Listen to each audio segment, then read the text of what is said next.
give you those.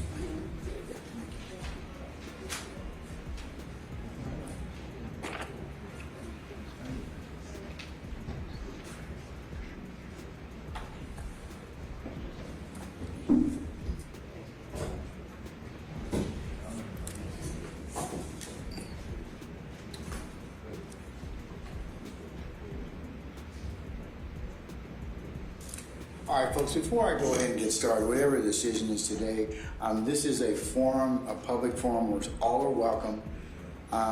However, if you feel that you cannot govern your behavior or have accepted... This part right here, classic courtroom protocol. Judges must keep order. But the way he calmly explains that deputies will remove anyone who can't behave. That's legal language for, don't test me today. And in high-stakes cases, these warnings are not just for show. Conduct. Please, you can exit the courtroom and nobody will be the wiser. If you make any outbursts or statements or anything that the law enforcement professionals in this courtroom deem to be inappropriate, you will be removed from the courtroom and maybe subject to other actions. So I just tell you that up front because my deputies are charged with the responsibility of good order and discipline. So whatever my decision is, like it or not, I'll give you an explanation for it, but outbursts were not acceptable, okay? All right, so with that, counsels, I've gone ahead and based upon what has been proffered and the appellate, the case law, I should say, that's been provided to the court, I'll summarize a couple of different things already that you as counsel for the state as well as for the defense, I'm sure aware of. I'm looking at Coleman versus the state, and that's already been cited. That's 361 Georgia Appeals 901. And I'll quote from that decision, which is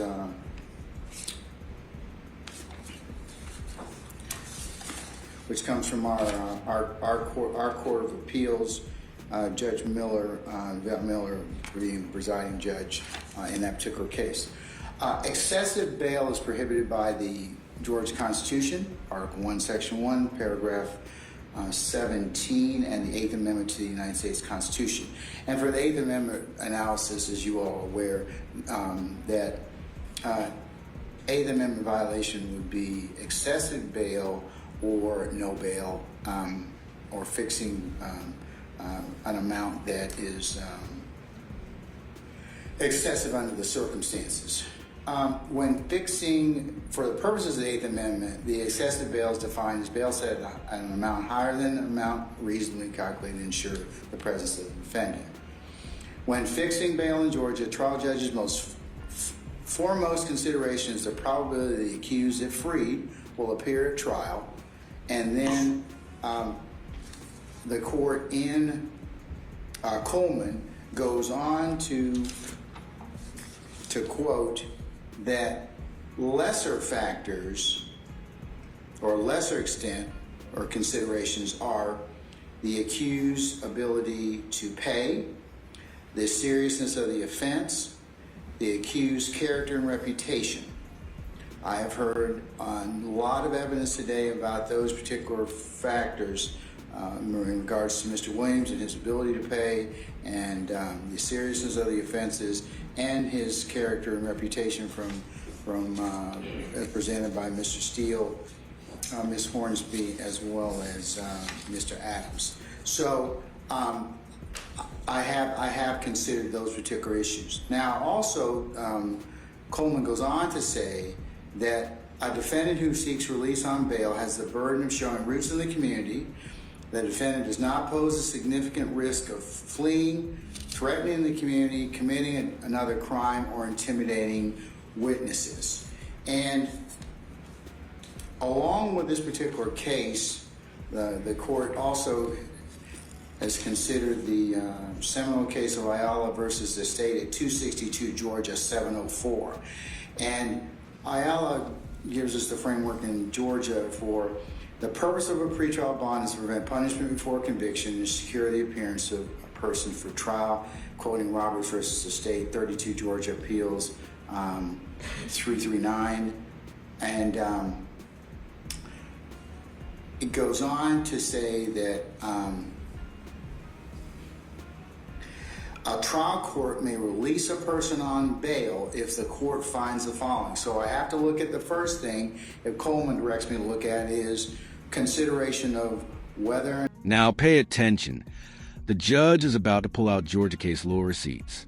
Anytime a judge starts quoting precedents like Coleman versus State and citing constitutional clauses, that means he's preparing to justify a decision that might be controversial or upsetting to someone in the room. Not the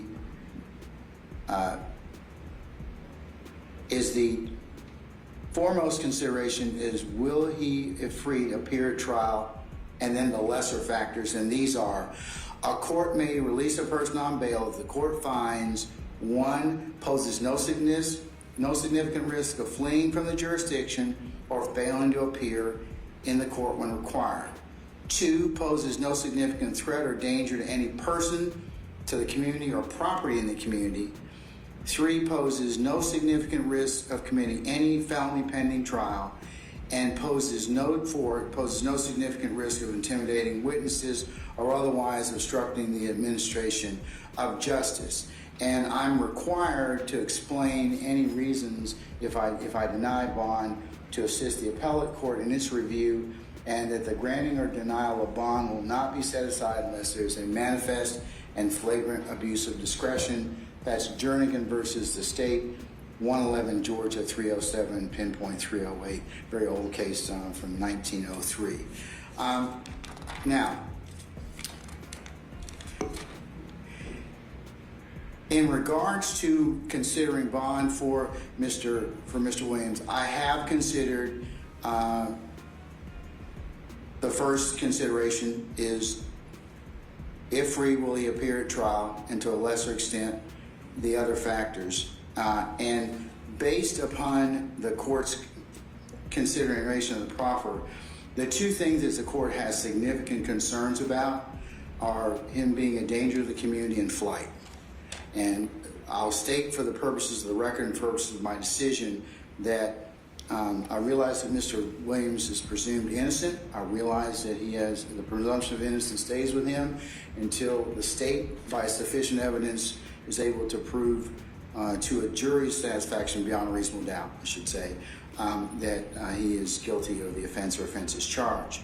But however, in this particular circumstance, there has been significant proffers about Mr. Williams as being a danger to the community. In particular, the state's proffer that they have taken proffers from other gang members and people who are in this particular indictment and they're not in this indictment, that he is the leader of the gang, he is dangerous, and if he crosses them, he'll kill them or their families. And the predicate or the review of the state, the concerns that I have are some of the statements that he's made about the threats and to others, and that have been chronicled in particular in some of the predicate acts that have been stated for the court's consideration. Whether or not those acts, as Mr. Adams has pointed out, or because they... Here's an important moment. The judge isn't just reviewing law. He's outlining the exact checklist required for granting bail. No flight risk, no danger, no intimidation. This framework is the backbone of every pretrial release decision. And spoiler alert, he's laying groundwork for a denial. Is a discussion for another day, but at this point in time, in the aggregate, those particular discussions, in particular, the proffer from the people that the state has talked to already, the group chat that from 2015 starting, anybody goes into a courtroom and tells God honest truth, they'll be fucking killed, pardon me for the language, and this threat is still being talked about.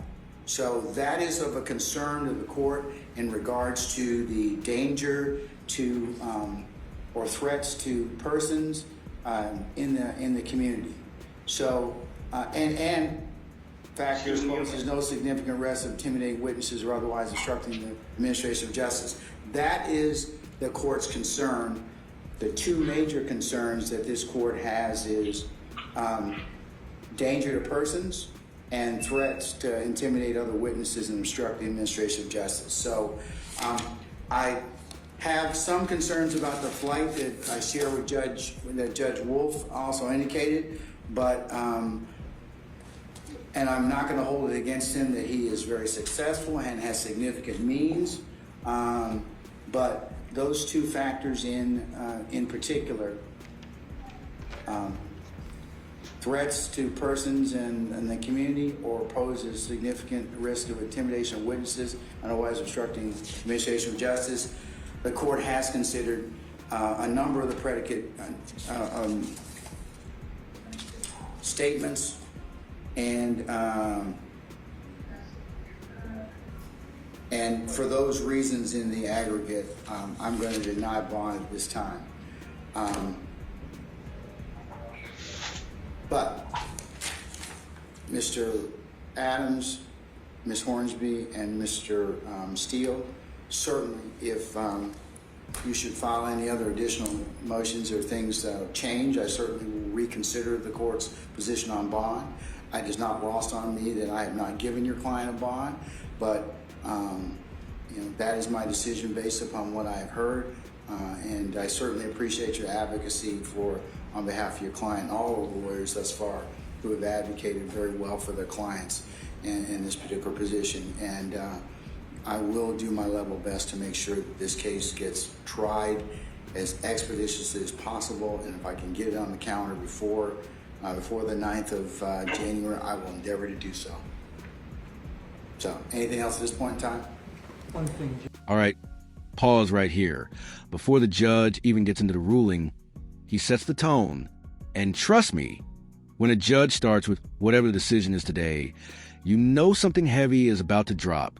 Watch how he basically gives the courtroom a warning shot without raising his voice. Judge, Yes. I'm sorry, I know the court sent an email to, I think, the public defender's office concerning getting defendants who are presently unrepresented representation.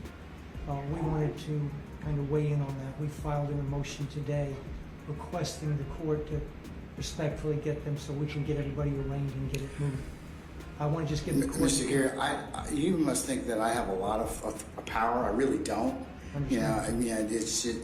But in all seriousness, I've heard from Ms. Bernard, Gina Bernard, and she right now is working on getting people assigned. I just want the court tells me to bring copies. I'm trying to provide copies. Yeah, we certainly, have you given copies to They've been served, yes. Okay, all right. Electronically. Okay, if you'll give those to Mr. Kearns right here, so I think Mr. Chamberlain's gone.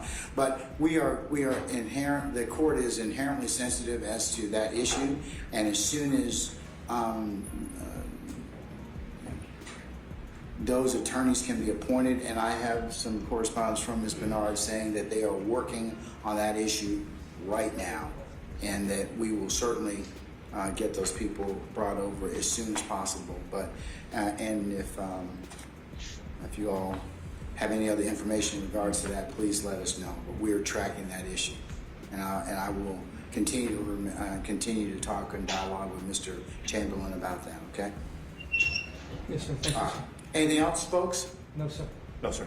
Okay, all right. Thank you for your patience today, folks. Unless you have anything else, we'll be in recess for the time being, okay? All right, thank you.